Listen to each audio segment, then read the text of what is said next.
안녕하세요, 여러분. 저는 무역분쟁 보감의 저자 김범고 변호사입니다. 오늘 아침에는 인정션이라는 것에 대해서 알아보겠습니다. 인정션을 풀어서 말하면은 신용장 대금 지급 금지 가처분이라고 말할 수 있습니다. 여러분들 생각해 보시면은 신용장 대금을 지급하는 사람이 누굴까요?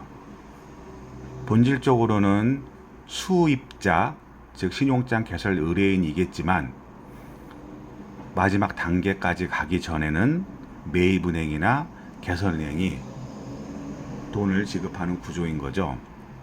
물건을 선적한 수출자가 신용장에서 정한 요건을 만족시키는 서류를 매입은행에 제시하면은 매입은행은 그 서류와 교환으로 신용장 대금을 지급하게 되어 있습니다. 자, 여러분 여기서 굉장히 중요한 점이 하나 등장하고 있죠. 신용장 대금을 내어주는 매입은행의 직원은 수입자, 즉 신용장 개설 의뢰인이 받을 화물의 하자를 전혀 알지 못합니다. 받은 화물이 하자가 있는지 아니면 수량이 부족한지에 대해서 매입은행의 직원은 전혀 알 수가 없죠. 하지만 수출자, 즉 신용장 수익자가 들고 온 서류가 신용장에서 정한 요건을 만족시키면은 서류 일치의 요건이 충족되었다는 이유로 수출자에게 신용장 대금을 지불하는 구조입니다. 수출자에게는 상당히 유리한 조건이죠. 은행이 조건부로 지급 보증을 하는 수출자에게 유리한 조건입니다.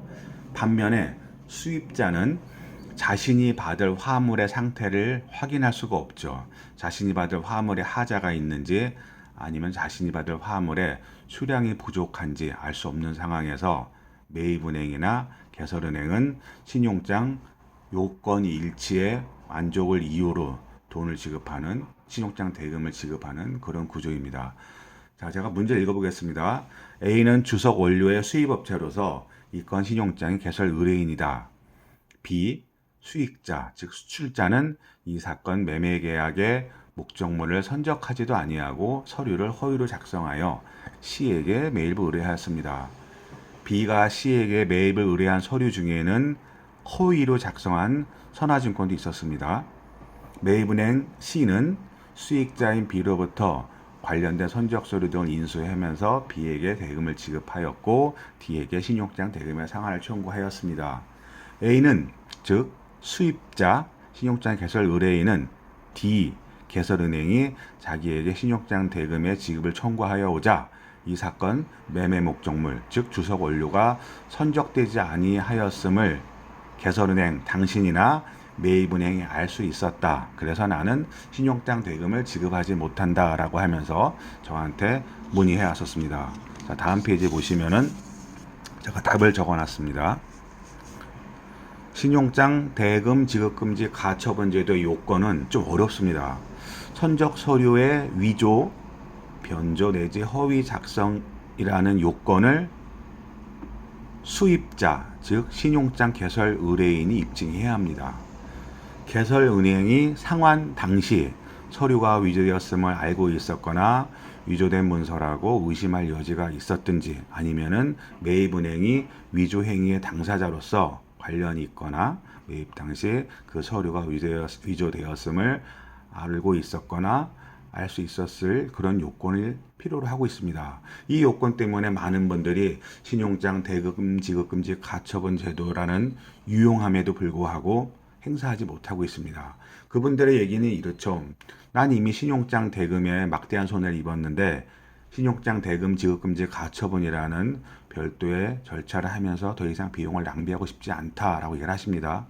하지만 여러분들 예를 들어서 80만 불이나 100만 불이나 200만 불어치의 신용장 대금을 지급하는 위험한 상황에서 비용이 좀 더 든다고 해서 신용장 대금 지급금지 가처분 제도를 아예 무시하는 것은 위험한 발생이라고 생각할 수 있습니다.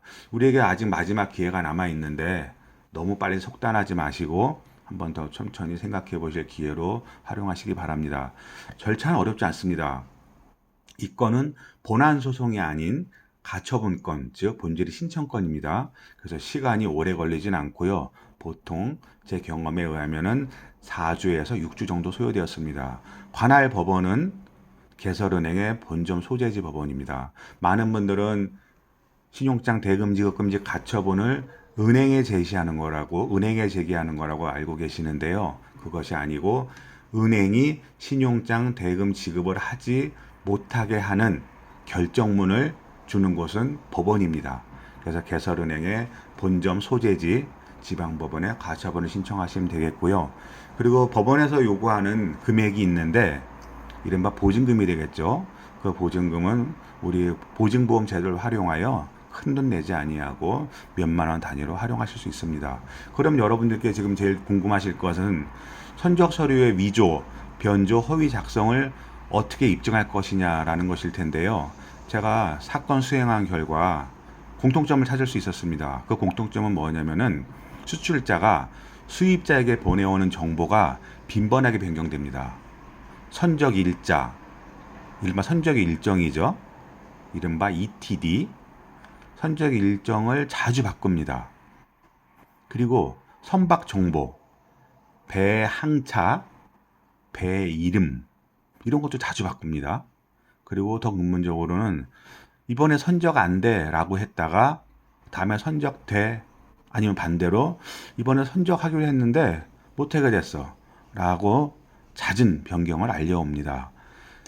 특이한 거는 무역 사기의 범죄자인 선적자, 즉 수출자를 가장한 범죄자 내부의 분열로 나중에 이 사건들의 힌트가 드러납니다.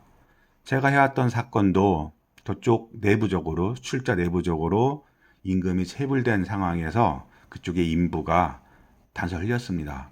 자, 우리 이번에 물건 실었다고 얘기하는데 실은 거기에 실린 거는 우리 계약 목적물이 아니고 건설 폐기물이야 라고 알려왔습니다. 그래서 저는 그 정보를 알고 부산항에 입항한 배에 관련된 사람들에게 얘기를 했죠. 저 물건 한번 열어봅시다. 컨테이너 한번 열어봅시다 했습니다. 근데 원래는 통관 전에 컨테이너 열어볼 수가 없습니다. 그런데 저가 너무 강력한 증거를 가지고 얘기를 했기 때문에 그쪽 관련된 분들이 컨테이너를 개봉해 주셨고 그 안에는 우리 무역계약의 목적물이 아닌 건설 폐기물이 들은 것을 알았고 신용장 대금 지급 금지 가처분을 통해서 신용장 대금의 지급을 막았습니다. 자, 여러분들 지금 하시는 무역계약의 신용장 대금 얼마인지 저는 모르겠지만 아직 여러분들 살릴 기회가 남아 있으니까 신용장 대금 지급 금지 가처분 제도에 대해서 그 중요성을 다시 한번 생각해 보시고, 그리고 이해 안 되시거나 아니면은 내가 지금 이런 상황에 놓여 있는데 어떻게 하면 좋겠습니까? 라고 하시는 분들 저한테 문의 주시면은 제가 자세하게 알려드리겠습니다.